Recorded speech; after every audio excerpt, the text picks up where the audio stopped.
Welcome back into the GSMC Sports Podcast. We just talked about the NFL rookies from the NFC. Now we're going to look on the other side of the league and break down the top AFC performers out of rookies. Starting off the bat here, Joe Alt of the LA Chargers. I thought that he looked very good in this game, all things considered. He wasn't perfect necessarily, definitely has to be better in the run game, but all things considered, offensive, playing that right tackle spot, he was matched up against a couple big-time defensive presences in Max Crosby and Christian Wilkins, and he held his own, didn't allow any pressures. I think that's probably, obviously, Jim Harbaugh is going to want to establish the run game more, so maybe he internally feels a little bit differently, but I also think, one of the biggest things for the Chargers right now is just being able to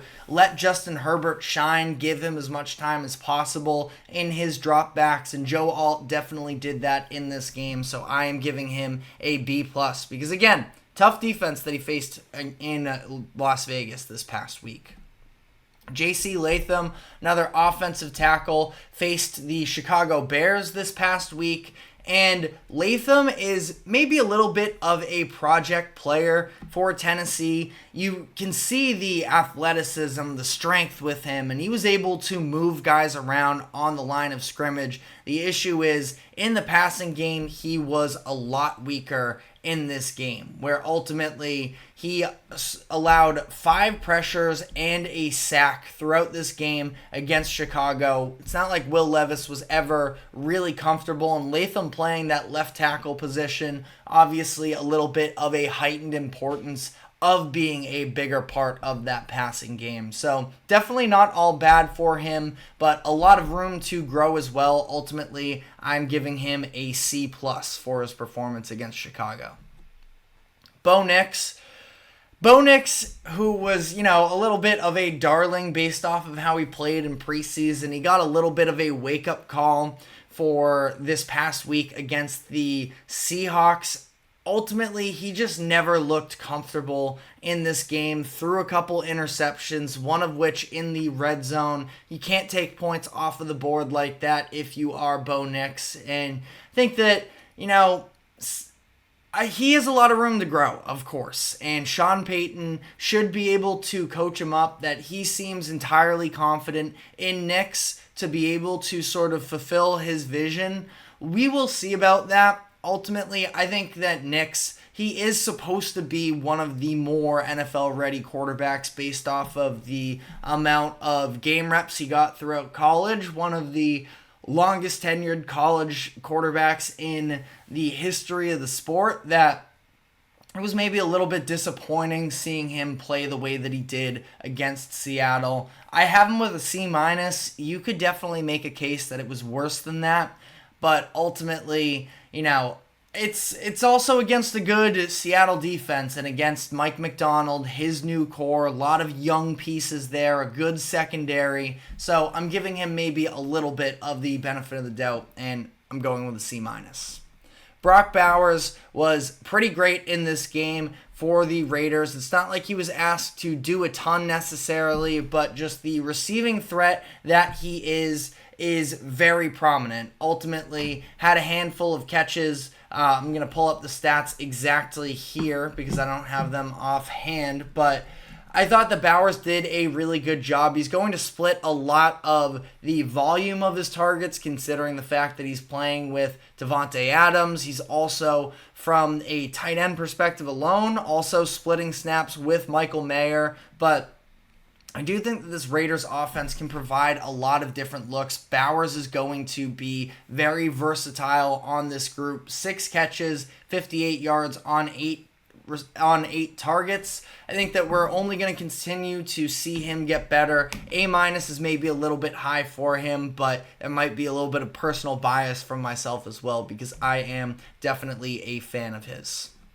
Latu, defensive end for the Indianapolis Colts. It was a pretty disappointing debut for him, and I am somebody who is definitely a believer in Latu in the long run, but didn't get a ton of snaps to start either. He ended up, being a little bit more limited in his opportunities. It was very clear that they're using him, at least out of the gates, as more of a situational pass rusher than a true every down guy, which, it's a good Colts defense, so it's not like he is being buried on a bad defense, but would definitely like to see more from him. Just played 39% of the snaps for Indianapolis in week 1 and didn't record any stats in the box score.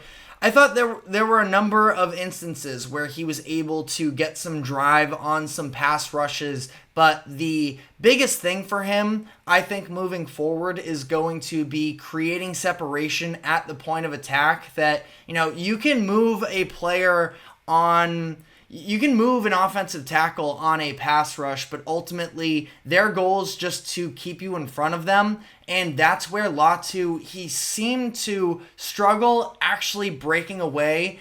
And there were some times where he was in the space of CJ Stroud, but ultimately never able to fully impact the play. There was the first play that he had, that at least that I noticed him, was that 3rd and long on the first Houston drive, and ultimately he made some momentum of driving into the backfield a little bit, but Stroud scrambled away. He ends up getting knocked over, hitting the turf, and that was kind of the closest that he got to actually sacking Stroud for the entire game. So Latu, not somebody I'm out on, but maybe my expectations were a little bit too high in terms of what type of day one impact he could have for this Colts defense that, again, has a lot of talent overall. So we'll see. Again, clearly the fact that they do not seem to trust him in the run game is something to keep an eye on as well. Was not in for any of the red zone possessions for the Colts either. Chop Robinson of the Miami Dolphins. This is somebody that was also seen as a little bit more of a raw prospect coming into the NFL. You see the athleticism, and he, even showed moments of that quick twitch that does make him such a promising player, but ultimately didn't end up getting in the stat sheet, did commit an offsides penalty as well. Now, very limited snaps as a whole for him, only 16 snaps on defense, so not a great gauge of ultimately who he's going to be as a player. And again, I think it's going to take him a little bit longer to fully develop anyways, but there will be an opening for him considering the fact that the Dolphins did lose a few starters from last year's defense, and hopefully, because again, Chop Robinson could be a lot of fun to watch play football if he does hit that ceiling that so many people are hoping from him. Brian Thomas Jr. of the Jacksonville Jaguars, somebody that I thought was flying a little bit under the radar during the draft. Yes, Malik Nabers and Marvin Harrison Jr. were, more blue chip prospects than Brian Thomas Jr., but I see wide receiver 1 potential with him, and he already made, his fair share of an impact on week 1, ended up scoring a touchdown at the back of the end zone on a beautiful throw from Trevor Lawrence. So I think that he can definitely continue to carve out a bigger role for himself moving forward. And, just 4 catches in this game, but someone that, again, I am, admitting maybe I'm a little bit biased because I am a fan of his, but I think that he is going to be able to, again, sort of emerge even more so in this Jaguars offense. I have him with a B+ in this game. Xavier Worthy, giving a B+ to him as well.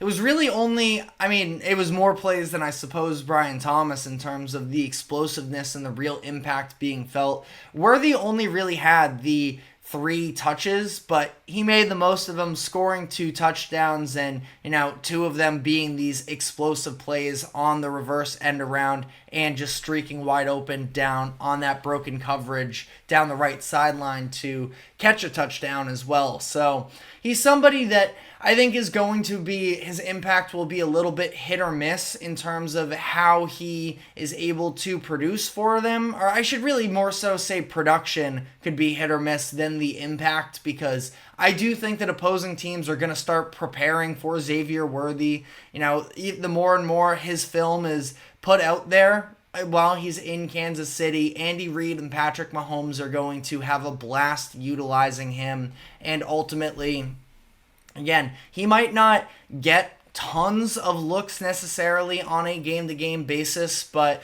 he is going to scare opposing defenses of, not being able, like they were last year, to play so far up their secondary where, there really wasn't much of a threat of an explosive offensive performance from the Chiefs last year. This year, I think it's going to be different in large part due to Worthy. Nate Wiggins, cornerback for the Baltimore Ravens, ultimately didn't get a huge snap share in this game, and that's why it's kind of hard to ultimately evaluate what he was able to give the Ravens in this one, but he was overall pretty solid, somebody that could definitely take on a bigger role for this Ravens defense as time moves on here. He played in just 17 snaps for the Ravens during their Thursday night football game last week. But he looked solid when he was in, at least. So I'm giving him a B-, and I think that there is a lot of room to grow for him as a player and just his overall role in this Ravens offense. And then the last one of the... Oh, and that's actually it. So, let me know what your thoughts are in the comment section on these first-round rookies and who you were most impressed by. And additionally, go outside of just the first-round range as well, if there was anybody else that really stood out to you. But we are now going to be taking our next break here, and when we come back on the other side, I'm going to be giving my tier list for the NFL, all 32 NFL teams headed into Week 2. So stick with us. We will be right back after this quick break.